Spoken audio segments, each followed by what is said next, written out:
नमस्कार, current news bulletin में आपका स्वागत है। मेरा नाम है नील। इस खास सेगमेंट में हम उन सभी खबरों की चर्चा करेंगे जो आपकी परीक्षा के लिहाज से बेहद जरूरी साबित हो सकती है।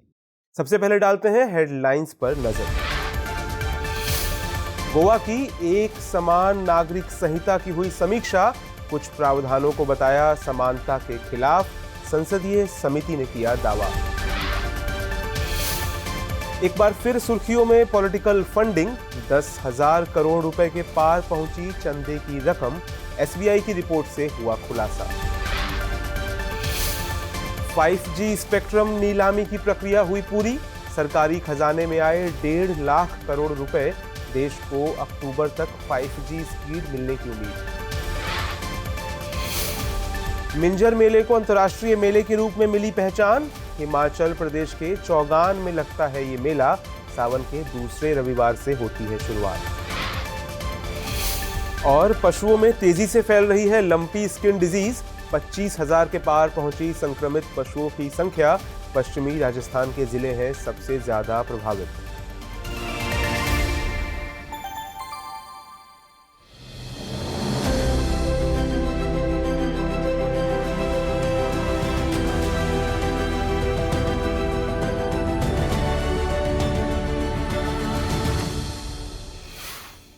अब शुरू करते हैं हफ्ते की सबसे बड़ी खबर से।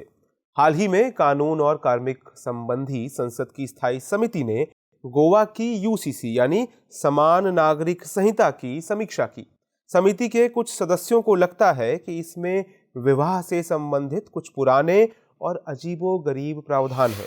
ये बेहद पुराने और समानता के सिद्धांत के खिलाफ है।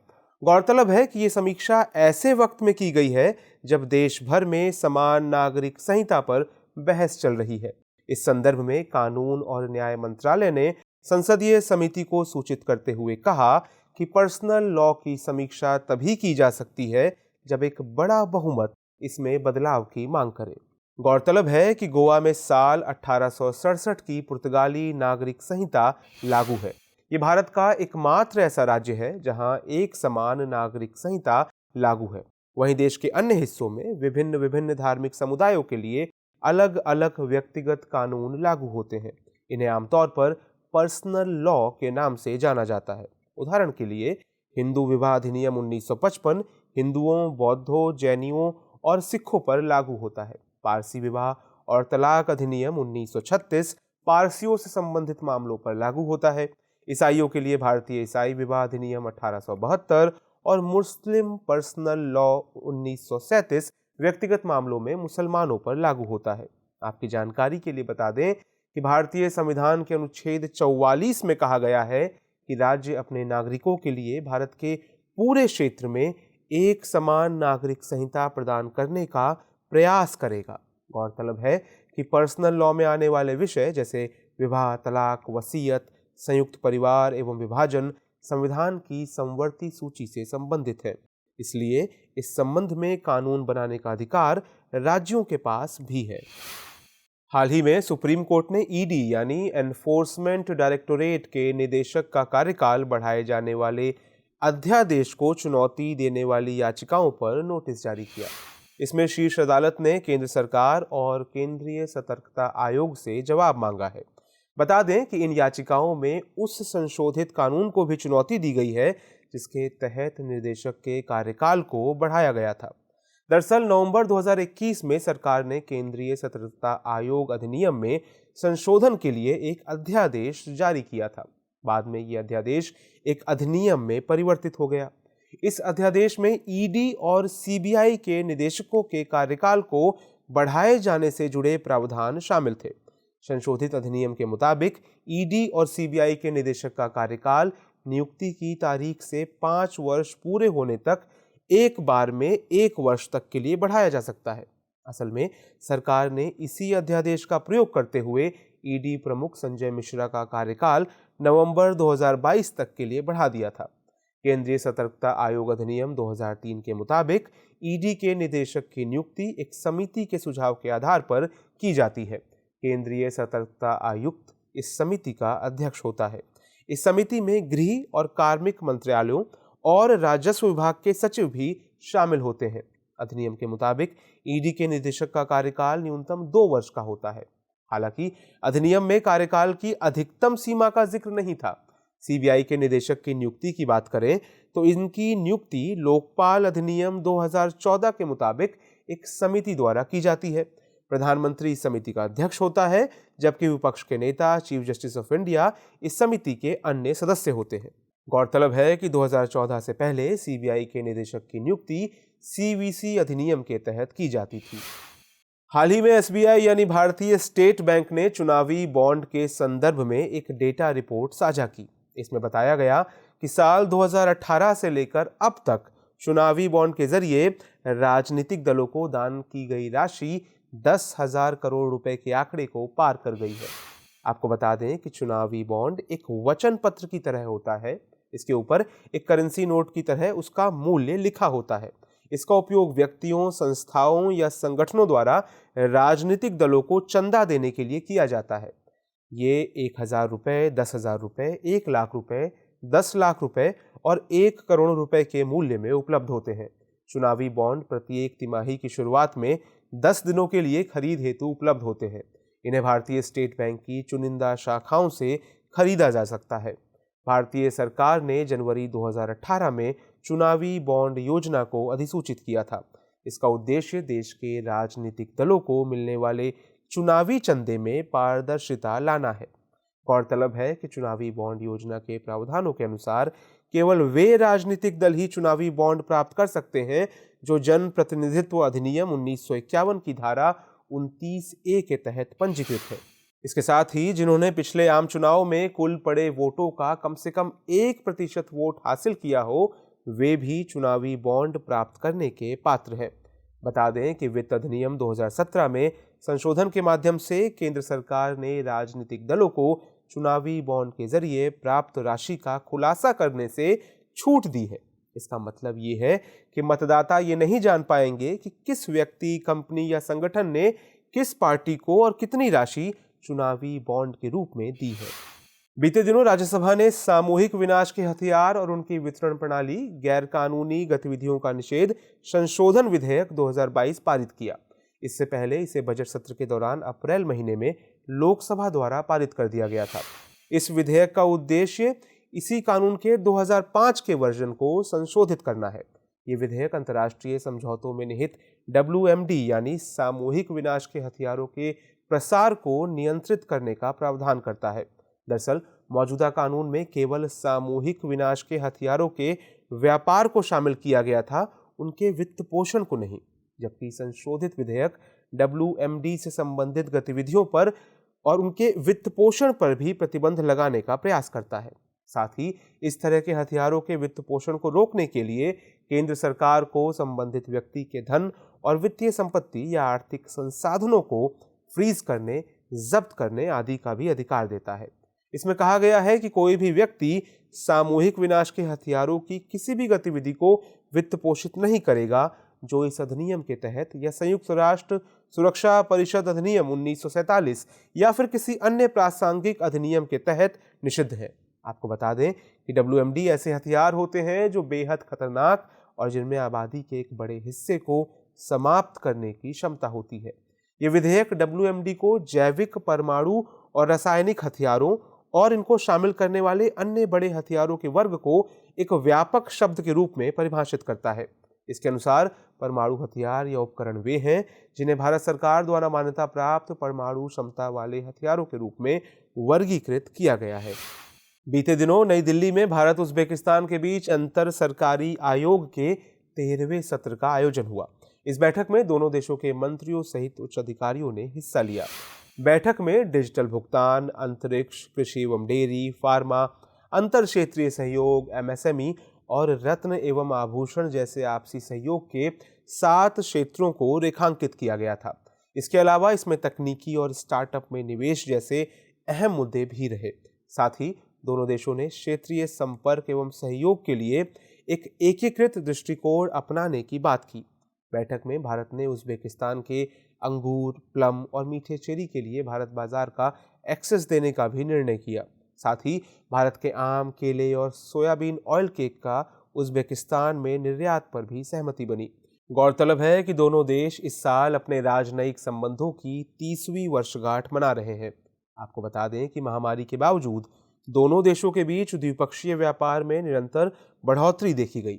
साल 2019-20 के $247 मिलियन से 38.5% बढ़कर ये साल 2021-22 में $342 मिलियन पहुंच गया। ट्रेडिंग इकोनॉमिक्स के मुताबिक उज़्बेकिस्तान को सबसे ज़्यादा फार्मास्यूटिकल उत्पादों का निर्यात 2021 में भारत ने किया। गोंद, रेजिन, चिकित्सा उपकरण, जस्ता, रेशम और कपास आदि उज़्बेकिस्तान से आयात होने वाली वस्तुएं रही। बता दें, व्यापार एवं निवेश से जुड़े विभिन्न मुद्दों पर विचार करने और द्विपक्षीय संबंधों को मजबूत करने से जुड़े एक प्लेटफॉर्म के रूप में देखा जाता है। बीते दिनों मालदीव के राष्ट्रपति इब्राहिम मोहम्मद सोलिह प्रधानमंत्री नरेंद्र मोदी के निमंत्रण पर भारत की आधिकारिक यात्रा पर रहे। यात्रा के दौरान राष्ट्रपति सोलिह सबसे पहले नई दिल्ली पहुंचे। यहां दोनों देशों के बीच विभिन्न क्षेत्रों से जुड़े कई समझौते किए गए, जिनमें रक्षा क्षेत्र अहम रहा। रक्षा और सुरक्षा साझेदारी को मजबूत करने के क्रम में भारत ने दूसरे लैंडिंग असॉल्ट क्राफ्ट और CGS हुर्वी के लिए एक प्रतिस्थापन जहाज की आपूर्ति की घोषणा की। लैंडिंग क्राफ्ट असॉल्ट एक उभयचर यानी जल और थल पर चलने वाला नौसैनिक पोत है। इसे उभयचर हमले के लिए थल सेना बलों के परिवहन के लिए डिजाइन किया गया है। यह कार्गो सैनिकों को लैंडिंग हेलीकॉप्टर डॉक से तटीय क्षेत्रों में ले जाने में सक्षम होता है। भारत ने मालदीव के रक्षा सेनाओं के बुनियादी ढांचे और उपकरणों के आधुनिकीकरण के लिए 24 उपयोगिता वाहनों को उपहार में देने की भी घोषणा की। इसके अलावा रक्षा परियोजनाओं के लिए $50 मिलियन की लाइन ऑफ क्रेडिट सुविधा को भी मंजूरी दी गई। साथ ही मालदीव में 61 पुलिस बुनियादी ढांचे के डिजाइन और निर्माण के लिए खरीदार क्रेडिट समझौता भी किया गया। असल में खरीदार क्रेडिट समझौते के तहत एक देश का आयातक दूसरे देश के बैंक से उसकी करेंसी में ऋण लेने की सुविधा प्राप्त करता है। गौरतलब है कि मालदीव के अडू शहर में national college for policing and law enforcement Bharat की मदद से स्थापित किया गया है। इसके अलावा भारत मालदीव के राष्ट्रीय रक्षा बल को प्रशिक्षण देने का काम भी करता है। भारत पिछले 10 वर्षों में 1400 से अधिक MNDF यानी मालदीव्स नेशनल डिफेंस फोर्स प्रशिक्षुओं को प्रशिक्षित कर चुका है। बीते दिनों भारत की पहली 5G स्पेक्ट्रम नीलामी की प्रक्रिया पूरी कर ली गई। आगामी 10 अगस्त तक स्पेक्ट्रम आवंटन का काम भी पूरा कर लिया जाएगा। इस नीलामी में सरकार ने लगभग 1.5 लाख करोड़ रुपए का स्पेक्ट्रम बेचा है। इससे सरकार को लगभग 14,000 करोड़ रुपए के राजस्व प्राप्ति की उम्मीद है। गौरतलब है कि सरकार ने इस साल लगभग 4.3 लाख करोड़ रुपए मूल्यों के लगभग 72 गीगाहर्ट्ज रेडियो तरंगों को नीलामी के लिए रखा था। इसमें निम्न, मध्यम और उच्च आवृत्ति बैंड में स्पेक्ट्रम के लिए नीलामी शामिल थी। बता दें कि 600 मेगाहर्ट्ज से लेकर 2500 मेगाहर्ट्ज तक के बैंड को निम्न, 3300 मेगाहर्ट्ज तक के बैंड को मध्यम और 26 गीगाहर्ट्ज बैंड को उच्च आवृत्ति बैंड स्पेक्ट्रम के तहत रखा जाता है। यहाँ स्पेक्ट्रम का मतलब विभिन्न आवृत्ति की तरंगों एवं उनकी ऊर्जा से है। कम आवृत्ति की तरंगों में ऊर्जा की मात्रा अधिक, जबकि उच्च आवृत्ति की तरंग में ऊर्जा की मात्रा कम होती है। तरंग की इस ऊर्जा का उपयोग करके ही नेटवर्क स्थापित किए जाते हैं। रिपोर्ट्स के मुताबिक 3 टेलीकॉम कंपनियों ने बोली में हिस्सा लिया। इसमें रिलायंस, एयरटेल और वोडाफोन शामिल है। अडानी ग्रुप ने कॉरपोरेट इस्तेमाल के लिए इस नीलामी में हिस्सा लिया। लगभग 88,000 करोड़ रुपए की बोली लगाकर रिलायंस इस नीलामी में सबसे ऊपर रहा। ये कंपनी 20,740 मेगाहर्ट्ज के स्पेक्ट्रम को खरीदने में सफल रही, जबकि एयरटेल ने लगभग 33,000 करोड़ रुपए की बोली लगाकर 19,867 मेगाहर्ट्ज का स्पेक्ट्रम खरीदा। इसके अलावा वोडाफोन ने लगभग 19,000 करोड़ रुपए की लागत से 6,228 मेगाहर्ट्ज के स्पेक्ट्रम के साथ तीसरे नंबर पर रही। आपको बता दें कि 5G का मतलब 5th जनरेशन से है। इसमें उच्च आवृत्ति की इलेक्ट्रोमैग्नेटिक वेव्स का उपयोग किया जाता है। 5G नेटवर्क की स्पीड 1 Gbps यानी गीगाबाइट पर सेकंड या उससे अधिक होती है, जबकि इसमें डेटा लेटेंसी 1 मिलीसेकंड से भी कम होती है। डेटा लेटेंसी से तात्पर्य इंटरनेट पर सर्च करने में लगने वाले समय से है। 5G कनेक्शन काफ़ी स्टेबल होता है। इसकी डाउनलोड और अपलोड स्पीड 4G की तुलना में काफ़ी तेज़ होती है। विश्व में 5G टेक्नोलॉजी की शुरुआत साल 2019 में हुई थी, जबकि भारत में 5G सेवा के आगामी अक्टूबर माह से शुरू होने की उम्मीद है। बीते दिनों प्रधानमंत्री श्री नरेंद्र मोदी ने भारत के पहले IIBX यानी भारतीय अंतर्राष्ट्रीय बुलियन एक्सचेंज का उद्घाटन किया। बता दें कि इस बुलियन एक्सचेंज को गुजरात के गांधीनगर के गिफ्ट सिटी में स्थापित किया गया है। इसी दौरान प्रधानमंत्री ने IFSC यानी international financial services centres authority के मुख्यालय भवन की भी आधारशिला रखी। जानकारों का कहना है कि IIBX की स्थापना से भारत में कीमती धातु के बाजार और व्यापार में पारदर्शिता आने की उम्मीद है। इसका सबसे बड़ा लाभ छोटे सर्राफा डीलर और ज्वेलर्स को होगा। इसके साथ ही देश में सोने के मानक मूल्य को निर्धारित करने में भी मदद मिलेगी। आपको बता दें कि भारत दुनिया में सोने का प्रमुख आयातक होने के साथ साथ दूसरा सबसे बड़ा उपभोक्ता देश भी है। भारत ने साल 2021 में लगभग 1000 टन सोने का आयात किया था, जबकि साल 2020 में आयात का यह आंकड़ा 430 टन था। भारत में पीली धातु कहे जाने वाले सोने को बड़ी कड़ाई से विनियमित एवं नियंत्रित किया जाता है। गौरतलब है कि वर्तमान में भारतीय रिजर्व बैंक द्वारा अनुमोदित केवल नामित बैंक और एजेंसियां ही सोने का आयात करने के लिए अधिकृत हैं। इन एजेंसियों की मदद से देश भर के डीलर्स और ज्वेलर्स को सोना बेचा जाता है। दरअसल बुलियन का मतलब उच्च शुद्धता के भौतिक सोने और चांदी से है। इन धातुओं को अक्सर सिल्लियों, सिक्कों या बार के रूप में रखा जाता है। बता दें कि सोने को RBI के लीगल टेंडर का भी दर्जा प्राप्त है। अब बात अगर बुलियन एक्सचेंज की करें तो ये एक ऐसा बाजार या प्लेटफॉर्म है जिसके माध्यम से क्रेता और विक्रेता सोने और चांदी के अलावा संबंधित डेरिवेटिव का व्यापार करते हैं। गौरतलब है कि वित्त मंत्री ने साल 2020 के बजट में IIBX की स्थापना की घोषणा की थी। बुलियन एक्सचेंज न केवल ज्वेलर्स को एक्सचेंज में व्यापार करने के लिए नामांकित करता है, बल्कि भौतिक सोने और चांदी के भंडारण के लिए आवश्यक बुनियादी ढांचा भी प्रदान करता है। हाल ही में मिंजर मेले को अंतर्राष्ट्रीय स्तर के मेले का दर्जा प्राप्त हुआ। ये जानकारी हिमाचल प्रदेश के मुख्यमंत्री जयराम ठाकुर ने मेले के समापन पर दी। ये मेला हिमाचल प्रदेश की चंबा घाटी के चौगान मैदान में लगता है। गौरतलब है कि इस बार के मन की बात प्रोग्राम में प्रधानमंत्री ने भी मिंजर मेले की चर्चा की थी।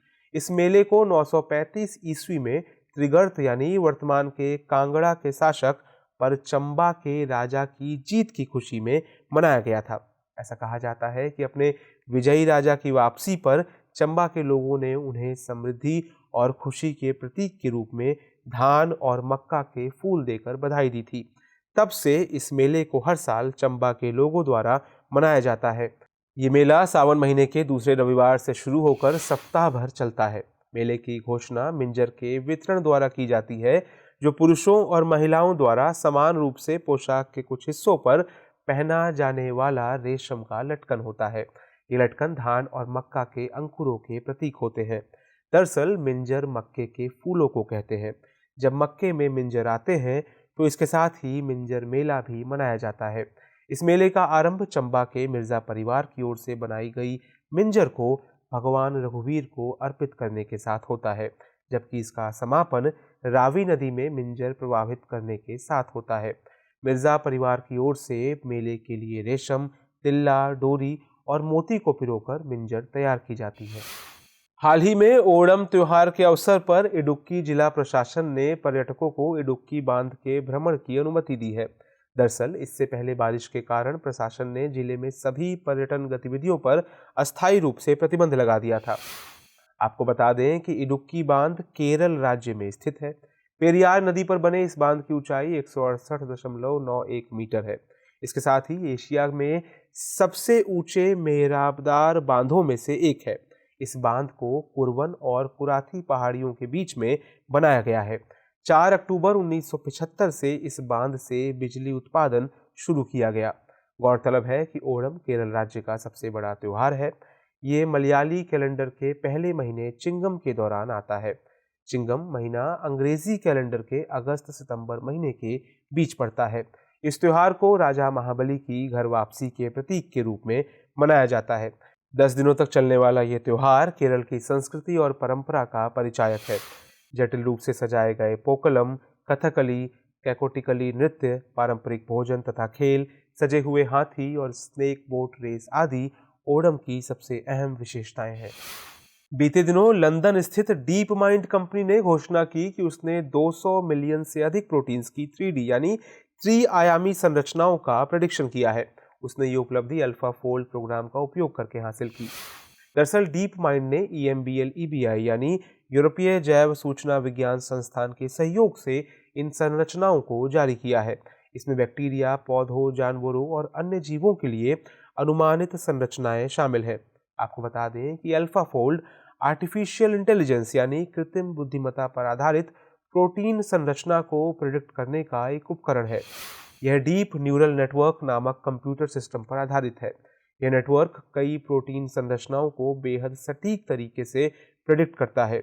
EMBL EBI के मुताबिक प्रोटीन्स की हालिया जारी 3D संरचनाओं में से लगभग 35% सबसे अधिक सटीक है। इसका मतलब ये कि वो प्रयोगात्मक रूप से निर्धारित संरचनाओं के समान ही है, जबकि अन्य 45% को अन्य कई अनुप्रयोगों के लिए पर्याप्त और सटीक माना गया है। दरअसल परंपरागत रूप से वैज्ञानिक प्रोटीन संरचनाओं को हल करने के लिए एक्सरे क्रिस्टलोग्राफी और क्रायो इलेक्ट्रॉन माइक्रोस्कोपी जैसे अधिक समय लेने वाली और महंगी प्रयोगात्मक विधियों का उपयोग करते हैं। लेकिन डीप माइंड द्वारा जारी इन संरचनाओं से वैज्ञानिक या शोधकर्ताओं का काम आसान हो जाएगा। आपकी जानकारी के लिए बता दें कि डीप माइंड ने अल्फा फोल्ड को साल 2018 में विकसित किया था। इसे जुलाई 2021 में सार्वजनिक रूप से जारी किया गया था। असल में प्रोटीन अत्यधिक जटिल पदार्थ होते हैं। ये अमीनो एसिड के संयोजन से बनते हैं। प्रोटीन जीवन के लिए आवश्यक रासायनिक प्रक्रियाओं में सीधे शामिल होते हैं। इसके अलावा ये मानव शरीर या जीवों के ऊतकों एवं अंगों की संरचना एवं नियमन के लिए भी आवश्यक पदार्थ है। मनुष्यों में मंकी पॉक्स बीमारी फैलने के बीच जानवरों में लंपी स्किन डिजीज के मामले सामने आए हैं। हालांकि ये कोई नई बीमारी नहीं है, लेकिन वर्तमान में ये बीमारी राजस्थान में कहर बरपा रही है। इस बीमारी से पश्चिमी राजस्थान के जिले सबसे अधिक प्रभावित हैं। राजस्थान पशुपालन विभाग के मुताबिक राजस्थान में इस बीमारी के चलते 1200 से अधिक गोवंशों की मौत हो चुकी है, जबकि संक्रमित गोवंशों की संख्या 25,000 के पार पहुंच गई है। गौरतलब है कि लंपी स्किन डिजीज का पहला केस राजस्थान के जैसलमेर में अप्रैल माह में दर्ज किया गया था, लेकिन कुछ हफ्तों में इसने राजस्थान सहित देश के कई पश्चिमी राज्यों को अपनी चपेट में ले लिया। इस बीमारी से सबसे ज्यादा प्रभावित गौशालाओं के गोवंश हैं, जबकि भैंसों में इसके कुछ ही मामले देखे गए हैं। बता दें कि लंपी स्किन डिजीज यानी गांठदार त्वचा रोग पॉक्स विरिडी वायरस के कारण फैलने वाला रोग है। ये एक वेक्टर जनित रोग है जो मक्खियों, मच्छरों और जू आदि के काटने से होता है। ये एक संक्रामक बीमारी है जो एक जानवर के दूसरे जानवर के संपर्क में आने से फैलती है। इस बीमारी की खास बात यह है कि ये मनुष्यों को संक्रमित नहीं करता है। इस बीमारी के लक्षणों की बात करें तो इसमें जानवरों के शरीर का ताप बहुत अधिक बढ़ जाता है और उन्हें भूख भी नहीं लगती है। उनके मुंह, नाक, गर्दन सहित शरीर में जगह जगह गांठें बन जाती हैं। इससे प्रभावित पशुओं में दूध उत्पादन में कमी, गर्भपात, लंबे समय तक बांझपन, शारीरिक कमजोरी आदि देखी जाती हैं। इस वायरस के शरीर के अंदर प्रवेश करने पर जानवरों की प्रतिरक्षा प्रणाली प्रभावित होती है। इसके चलते मवेशियों की मौत भी हो जाती है। हाल ही में रॉयल सोसाइटी संस्थान ने एक शोध पत्र प्रकाशित किया। इसमें वर्षा प्रेरित ज्वालामुखी गतिविधियों से जुड़े चौंकाने वाले आंकड़े पेश किए गए। ये शोध फ्रांस के स्ट्रासबर्ग यूनिवर्सिटी के शोध इंजीनियर जेमी फॉरकुहाल्सन ने अपने सहयोगी के साथ मिलकर किया। रिसर्च पेपर के मुताबिक ग्लेशियर पिघलने और भारी वर्षा के कारण ज्वालामुखी विस्फोट की आवृत्ति में वृद्धि हो सकती है। साथ ही विस्फोट की प्रकृति काफी खतरनाक होने की भी संभावना है। गौरतलब है कि वैज्ञानिकों ने इन तथ्यों की पुष्टि के लिए लगभग 12,000 वर्षों में हुए 1,234 ज्वालामुखी पर वर्षा गतिविधियों और एवं इसके प्रभावों की जांच की है। इस जांच में वैज्ञानिकों को लगभग 170 ज्वालामुखी पर वर्षा के प्रभावों और इससे जुड़े गंभीर साक्ष्य मिले हैं। इनका कहना है कि ऐसी घटनाओं के कारण ही पापुआ न्यू गिनी, इक्वाडोर और इंडोनेशिया में कई लोग ज्वालामुखी विस्फोट के कारण मारे गए। रिपोर्ट में ये भी चेतावनी दी गई है कि यदि ग्लोबल वार्मिंग पर नियंत्रण के उपाय नहीं किए गए तो दुनिया भर में 700 से अधिक ज्वालामुखी वर्षा के कारण गंभीर रूप से प्रभावित हो सकते हैं। वैज्ञानिकों का मानना है कि भारी वर्षा के कारण पर्वतों या चट्टानों की ढलान की संरचना कमजोर पड़ जाती है, जिसके चलते बारिश का पानी पृथ्वी के अंदर की परतों में चले जाता है। ये घटना चट्टानों में दरार पड़ने का कारण बनती है। दरार के कारण ही मैग्मा को सतह पर आने के लिए एक रूट मिल जाता है। इस प्रकार मैग्मा के तेजी से बाहर निकलने के कारण ज्वालामुखी विस्फोट होते हैं। इसके अलावा पृथ्वी के ऊपरी क्रस्ट पर बर्फ के जमा रहने से अंदर का मैग्मा पृथ्वी के अंदर ही रुका रह जाता है, लेकिन जैसे ही बर्फ पिघलती है, दबाव के कम हो जाने से पृथ्वी की सतह ऊपर उठती है, जिसके चलते मैग्मा के बाहर निकलने का रास्ता आसान हो जाता है और ज्वालामुखी विस्फोट हो जाता है।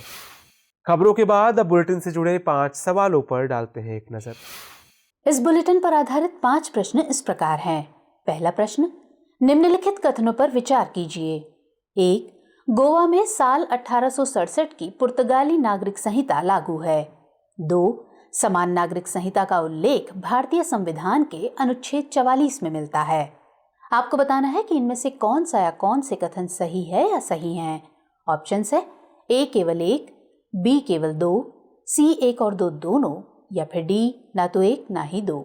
अगला प्रश्न, निम्नलिखित में से कौन सा या कौन से कथन सही है या सही हैं। कथन 1, जनप्रतिनिधित्व अधिनियम 1951 की धारा 29A के तहत पंजीकृत राजनीतिक दल ही चुनावी बॉन्ड प्राप्त करने के लिए अधिकृत हैं।